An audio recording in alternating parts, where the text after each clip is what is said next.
សងសឹកគ្មានដែនកំណត់បាក់សីមួយគូខឹងឆ្មាចង់ស៊ីកូនហោះមកទម្លាក់ក្របបែកលាមកដាក់បង្អួចបញ្ចប់ផ្ទះរាល់ថ្ងៃ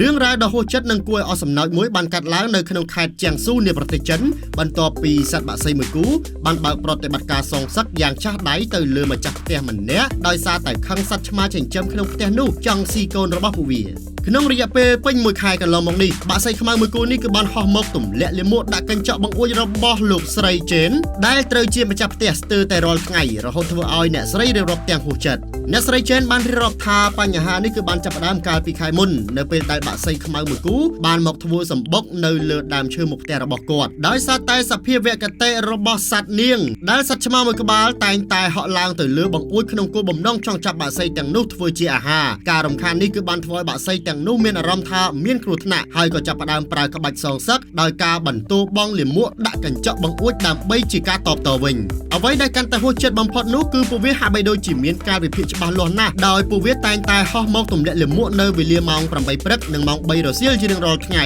បើទោះបីជាអ្នកស្រីជីននៅតែព្យាយាមដោះស្រាយទៅលើការបិទបង្អួចឲ្យតូចជាងមុនកុំឲ្យសត្វឆ្មាហក់ឡើងបានឬយកខ្សែបូពណ៌យកមកចងនិងយករូបសត្វឥន្ទ្រីមកព្យួរដើម្បីបន្លាចយ៉ាងណាក៏ដោយក៏បាក់សីទាំងពីរក្បាលនោះគឺមិនមានខ្លាចញញើតនោះឡើយពួកវាគឺតែងតែបន្តហោះមកបុកកញ្ចក់បង្អួចនិងវាយស្លាបយ៉ាងខ្លាំងដើម្បីវាយប្រហារនៅពេលដែលពួកវាឃើញថាសត្វឆ្មាមកក្បែរតំបន់នោះដោយឡែកបើយោងទៅតាមការពន្យល់របស់លោកយ៉ានជុនដែលជាប្រធានសហគមន៍សង្កេតការណ៍បាក់សីនៅទីក្រុងវូហានបានឲ្យដឹងដែរថាបាក់សីប្រភេទនេះគឺពិតជាមានភាពឆ្លាតវៃហើយពួកវាគឺមានសភាវគតិការពារសម្បុកខ្ពស់និងចេះចងចាំមុខសត្រូវរបស់វាទៀតផង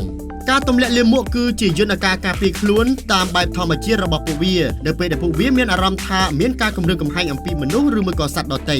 យ៉ាងណាមិញលោកបានបន្ថែមទៀតថាស្ថានភាពនេះគឺមិនអូសបន្លាយយូរឡើយពលគឺបន្ទាប់ពីកូនបាក់សីនោះធំដឹងក្តីវានឹងហើរចេញអំពីសម្បុកប្រហែលចន្លោះពី15ទៅ20ថ្ងៃពួកវានឹងបញ្ឈប់សកម្មភាពសងសឹកនេះហើយបើទោះបីជាយ៉ាងណាក៏ដោយអ្នកជំនាញបានធ្វើការផ្ដល់ដំបូន្មានទៅដល់ម្ចាស់ផ្ទះថាវិធីដែលល្អបំផុតគឺត្រូវតែទាញវាំងននបិទដើម្បីកុំឲ្យបាក់សីទាំងនោះឃើញសកម្មភាពឆ្មាក្នុងផ្ទះនិងជៀសវាងការប៉ះទង្គិចជាមួយនឹងពួកវានៅក្នុងរដូវបន្តពូជនេះរឿងរ៉ាវនេះគឺបានក្លាយទៅជាប្រធានបទយ៉ាងក្តៅគគុកនៅលើបណ្ដាញសង្គមដោយអ្នកលេងបណ្ដាញអ៊ីនធឺណិតជាច្រើនបានចែករំលែកនៅបទពិសោធន៍ស្រដៀងគ្នានេះនិងខ្លះទៀតដាក់ស្លាកសញ្ញាទៅលើបង្អួចថាគឺជាកន្លែងបន្ទោបង់របស់បាក់សីដើម្បីសុំសន្តិភាពជាមួយនឹងពួកវាថែមទៀតផង